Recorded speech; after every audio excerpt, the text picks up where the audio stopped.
10 tahun lebih Musa meninggalkan Mesir tanah airnya, sejak ia melarikan diri dari buruan kaum Fir'aun. Suatu waktu yang cukup lama bagi seseorang dapat bertahan menyimpan rasa rindunya kepada tanah air, tempat tumpah darahnya, walaupun ia tidak pernah merasakan kebahagiaan hidup di dalam tanah airnya sendiri.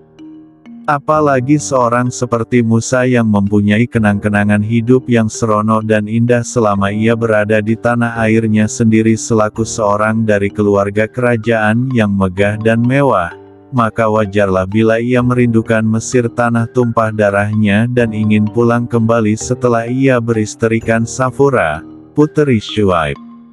Bergegas-gegaslah Musa berserta istrinya mengemaskan barang dan menyediakan kendaraan lalu meminta diri dari orang tuanya dan bertolaklah menuju ke selatan menghindari jalan umum supaya tidak diketahui oleh orang-orang Fir'aun yang masih mencarinya. Setibanya di Tur Sina, tersesatlah Musa kehilangan pedoman dan bingung manakah yang harus ia tempuh. Dalam keadaan demikian terlihatlah oleh dia sinar api yang nyala-nyala di atas lereng sebuah bukit. Ia berhenti lalu lari ke jurusan api itu seraya berkata kepada istrinya, "Tinggallah kamu di sini menantiku. Aku pergi melihat api yang menyala di atas bukit itu dan segera aku kembali. Mudah-mudahan aku dapat membawa satu berita kepadamu dari tempat api itu atau setidak-tidaknya membawa sesuluh api bagi menghangatkan badanmu yang sedang menggigil kesejukan." Tatkala Musa sampai ke tempat api itu terdengar oleh dia suara seruan kepadanya datang dari sebatang pohon kayu di pinggir lembah yang sebelah kanannya pada tempat yang diberkahi Allah. Suara seruan yang didengar oleh Musa itu ialah, "Wahai Musa, aku ini adalah Tuhanmu, maka tanggalkanlah kedua terompahmu. Sesungguhnya kamu berada di lembah yang suci tua. Dan aku telah memilih kamu, maka dengarkanlah apa yang akan diwahyukan kepadamu. Sesungguhnya aku ini adalah Allah, tiada Tuhan selain aku, maka sembahlah aku dan dirikanlah sholat untuk mengingat akan aku."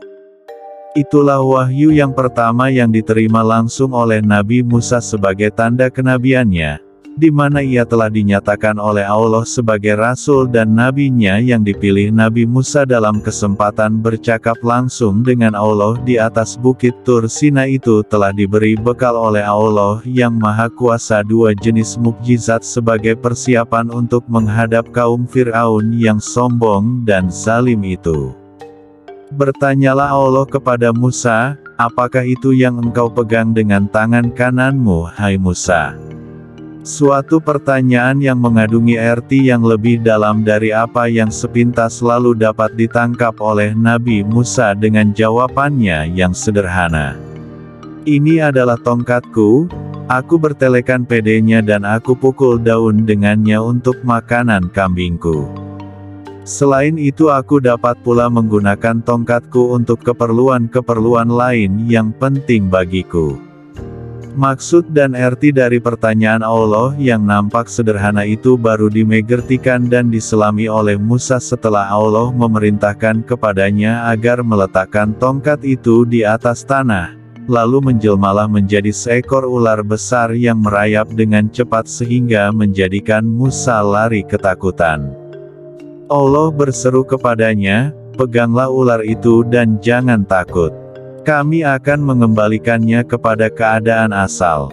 Maka begitu ular yang sedang merayap itu ditangkap dan dipegang oleh Musa, ia segera kembali menjadi tongkat yang ia terima dari Syuaib, mertuanya ketika ia bertolak dari Madian.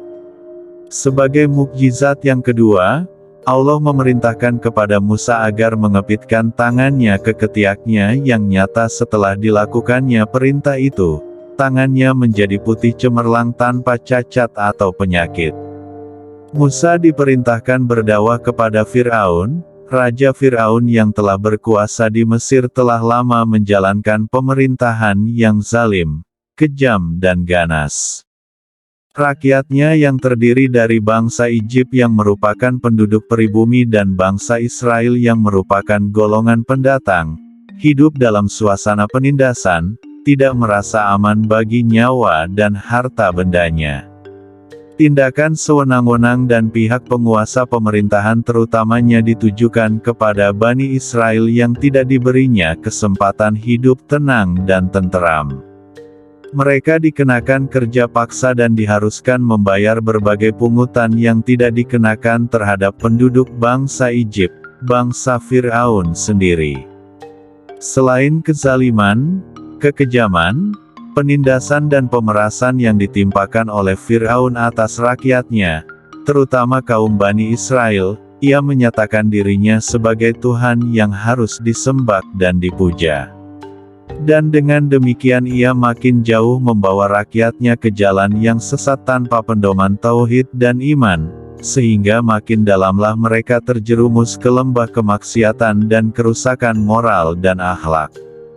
Maka dalam kesempatan bercakap-cakap langsung di Bukit Tur Sina itu diperintahkanlah Musa oleh Allah untuk pergi ke Fir'aun sebagai rasulnya, mengajakkan beriman kepada Allah, menyadarkan dirinya bahwa ia adalah makhluk Allah sebagaimana lain-lain rakyatnya, yang tidak sepatutnya menuntut orang menyembahnya sebagai Tuhan dan bahwa Tuhan yang wajib disembah olehnya dan oleh semua manusia adalah Tuhan yang Maha Esa yang telah menciptakan alam semesta ini.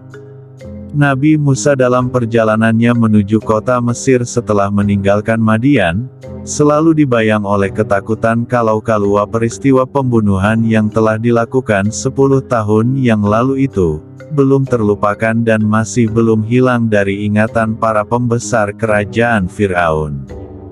Ia tidak mengabaikan kemungkinan bahwa mereka akan melakukan pembalasan terhadap perbuatan yang ia tidak sengaja itu dengan hukuman pembunuhan atas dirinya bila ia sudah berada di tengah-tengah mereka. Ia hanya terdorong rasa rindunya yang sangat kepada tanah tumpah darahnya dengan memberanikan diri kembali ke Mesir tanpa memperdulikan akibat yang mungkin akan dihadapi.